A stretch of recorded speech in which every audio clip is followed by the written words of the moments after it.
Bonjour et bienvenue. Qui n'a jamais voulu raconter une super journée ou une anecdote en français pour finalement se retrouver un peu bloqué au moment de conjuguer les verbes? Eh bien, le passé composé, c'est la solution. C'est un peu la machine à remonter le temps de la langue française et aujourd'hui, on va en percer tous les secrets. C'est parti. Pour bien commencer, on va s'attaquer à une petite erreur, mais une erreur que quasiment tout le monde fait au début. C'est un passage obligé en quelque sorte. La comprendre, c'est déjà faire un pas de géant. Ah, là voilà, la fameuse phrase « Hier, j'ai allé au marché ». Ça sonne presque juste, hein. On comprend l'idée, mais il manque une petite pièce du puzzle. Surtout, aucune inquiétude si cette phrase semble familière, car on va voir tout de suite comment la corriger pour de bon. Et la solution, c'est une sorte de formule magique. Une recette toute simple, avec seulement 2 ingrédients, qui permet de construire le passé composé à tous les coups sans se tromper. Et la voici, notre règle d'or. Le passé composé, comme son nom l'indique, est composé. De 2 éléments toujours, un auxiliaire, c'est le moteur du verbe, et un participe passé qui porte le sens de l'action. Il faut vraiment voir ça comme un duo inséparable. Alors en pratique, comment ça marche? Étape numéro 1, on choisit son auxiliaire, soit avoir, soit être, et on le conjugue au présent. Étape numéro 2, on vient coller juste derrière le participe passé du verbe principal. Et voilà, le tour est joué. Et là, j'ai une excellente nouvelle. La plupart du temps, on n'a même pas à réfléchir. Pour l'immense majorité des verbes, l'auxiliaire, c'est avoir. C'est le choix par défaut, le pilote automatique du passé composé. Passons au deuxième ingrédient, le participe passé. Pour les verbes réguliers, c'est presque mathématique. Les verbes en ER, comme manger, deviennent et, manger. Ceux en IR, comme finir, deviennent I, fini. Et ceux en RE, comme vendre, se transforment en U, vendu. Rien qu'avec ça, on peut déjà conjuguer des centaines de verbes. Ok, on a la règle générale. Mais le français ne serait pas vraiment le français sans ces fameuses exceptions. C'est rebelle. Ce sont juste quelques verbes qui n'en font qu'à leur tête. Mais une fois qu'on les connaît, tout devient beaucoup plus simple. Le premier type de rebelle, c'est celui qui choisit un autre auxiliaire. La règle, c'est avoir.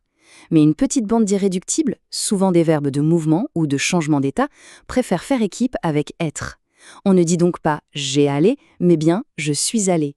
La différence est là. Alors, qui sont ces fameux verbes? On y retrouve les suspects habituels. Aller, venir, arriver, partir, entrer, sortir. On voit le point commun, ils décrivent un déplacement, un changement de lieu. Pour s'en souvenir, il y a des astuces, comme l'acronyme un peu étrange DR.MRS, Vandertramp, ou l'image de la maison d'être. Ça aide beaucoup. Mais ce n'est pas tout. Il existe un deuxième groupe de rebelles. Eux, leur problème, ce n'est pas l'auxiliaire. Non, c'est leur participe passé. Ils ont décidé de ne suivre aucune des règles de terminaison qu'on a vues tout à l'heure. Ceux-là, il faut simplement les mémoriser. La bonne nouvelle, c'est qu'on les utilise tout le temps, donc ça rentre vite. Tenez, par exemple, pour le verbe être, le participe passé est « été ». On dit « j'ai été surpris ». Pour avoir, ça devient un tout petit son. Comme dans « j'ai eu une idée ». Le très très courant verbe faire, lui, se transforme en fait. J'ai fait un gâteau. Ensuite, prendre nous donne pris. Par exemple, j'ai pris le train. Et enfin, un autre indispensable, voir, qui donne vu. J'ai vu ce film. Voilà, ce sont vraiment les 5 grands rebelles à connaître par cœur. Excellent. Maintenant qu'on a la formule, la règle, et qu'on a identifié tous les rebelles, on va mettre tout ça en action. Voyons à quoi ressemble une phrase où tout ce petit monde cohabite en harmonie. Regardons cette phrase. Hier, je suis allé au marché. Hop, on repère tout de suite notre rebelle aller qui utilise bien l'auxiliaire être. On continue. J'ai acheté des dattes. Acheter, verbe 1 et R, bien sage avec avoir. Parfait. Et j'ai mangé un bon tagine. Manger, pareil, chaque verbe a trouvé sa place. C'est ça la musique du passé composé. Et maintenant, place au moment de vérité. Un petit défi pour voir si tout est clair. C'est à nous de jouer. Alors, comment complète-t-on cette phrase « Hier soir, nous mangeons au restaurant ». On réfléchit une seconde. Le verbe manger, ce n'est pas un rebelle du mouvement, donc l'auxiliaire est avoir. Avec nous, ça donne avons. Le participe passé d'un verbe en ER, c'est manger. La réponse est donc avons mangé. La logique est implacable. Et voilà, le passé composé n'a plus de secret.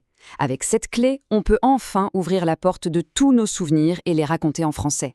Alors la prochaine fois qu'on veut parler de sa journée, on se lance. Et d'ailleurs, en parlant de la suite, quel autre mystère de la grammaire française voudrait-on percer ensemble ?